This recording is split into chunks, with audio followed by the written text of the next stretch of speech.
Hello, my name is Mr. Myles, and this is the next series of dealing with the pandemic and driver's education. In the first series, I talked about how scheduling is delayed, um, road tests are delayed, and the DNV in your state or province is operating at a very slow rate. It's really super important that you're patient with the process. um, States and provinces and cities are slowly coming back online. It does take a lot of time. That being said, if you're new to the channel, I'd like to welcome you. My name is Mr. Myles. This is called Driving with Myles, Mylas. If you haven't subscribed, please subscribe. I want to introduce myself. So I oversee driver's instruction. I'm certified to teach teens and adults. I've taught students up to 50 years old. I've taught students from Canada, a brother to the north. I also schedule drives, test drives. I coordinate examinations for segment one, segment two, and road test prep. Also dealing with the paperwork being mailed to the corporate office, whether these are drive logs, tests, uh, any type of other information needs to be sent there.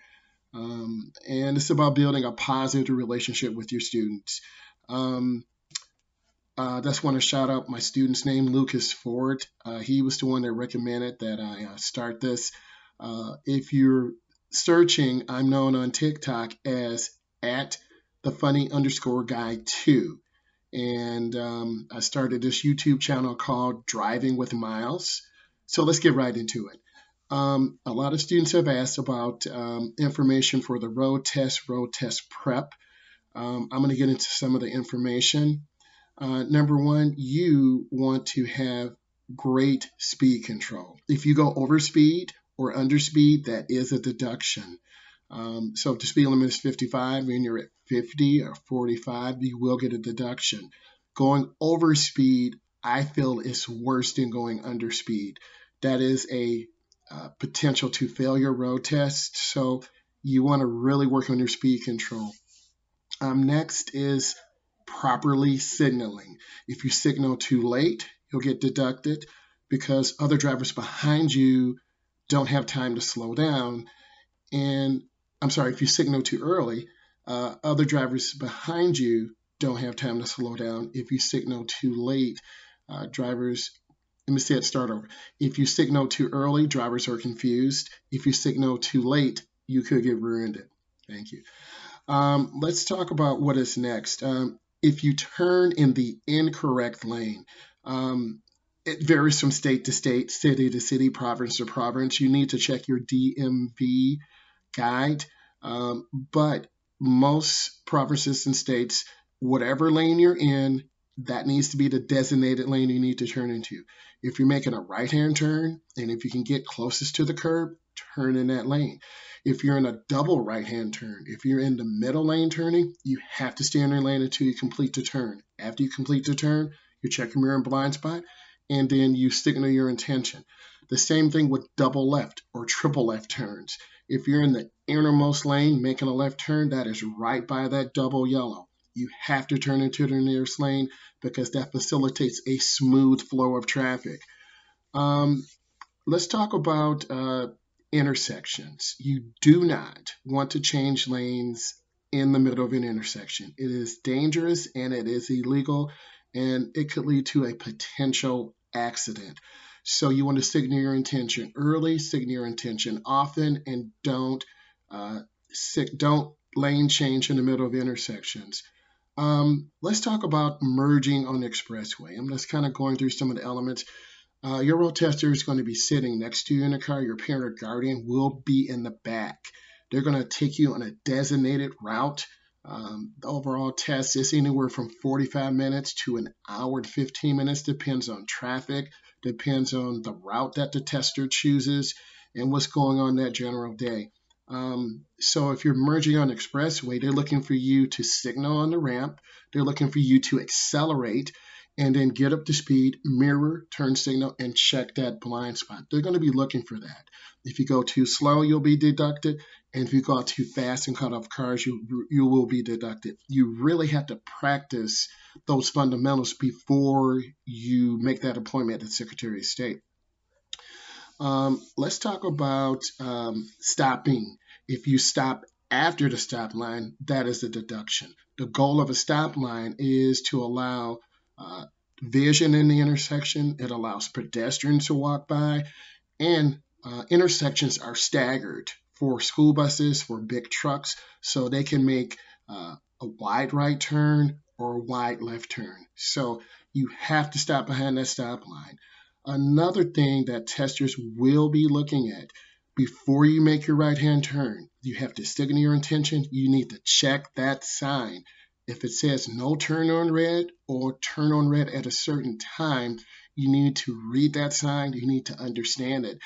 I like my students to have a complete stop. Then we look to the left, we check. Then we look to the right.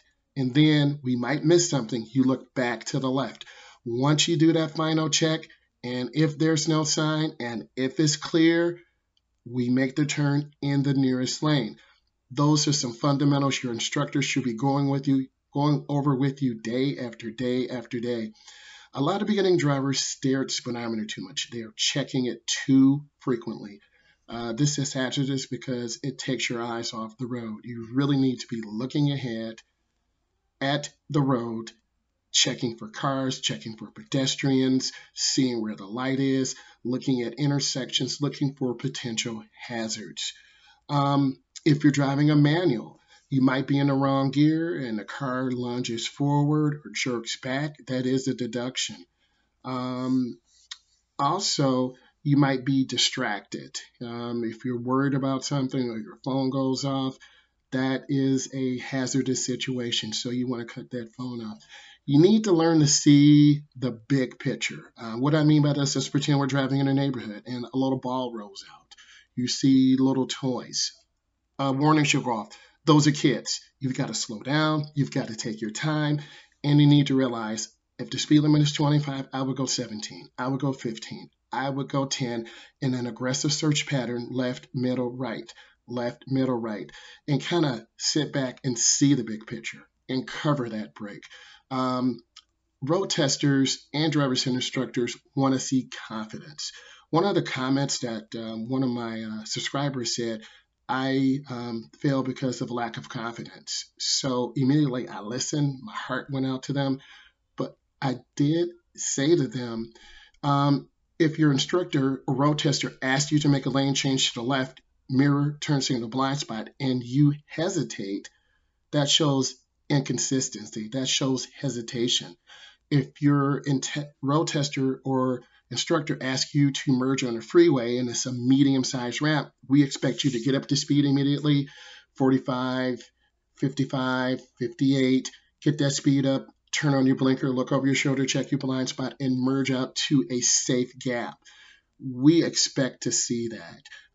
I teach confidence. I teach consistency. The road tester is a whole new situation because if I do my job and you're driving and practicing with your parents or your loved one or whatever your situation is, you're going to be really consistent. Also, if you're hitting the brake too hard, if you're jerking the brake and you're lunging forward, you're going to lose points. But also, if you hit the brake too lightly and you don't stop in time, that's kind of scary because it feels like you're going to rear in the car. I like to see my students see the rear of the tires on the ground. And if you can do that, then you're going to be consistent. Let's talk about eye movement. You always have to look around. And a lot of beginning drivers just look straight ahead. I want to see you looking left. I want to see you looking in the middle. I want to see you looking right. I always ask you what color cars are. Do you see the traffic light? Did you see this car? Did you see that car? Just trying to build eye movement. And it's super important that you have good eye movement. So these are some of the things that they're going to be looking for. If you're new to the channel, the name of my channel is Driving, capital D, Driving with Myles, Myles.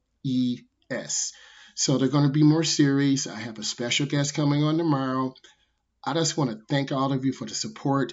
Please continue to put questions in. And I just want to bring positivity to the driving process. So I want to say thank you, and I appreciate all of you so much. Bye.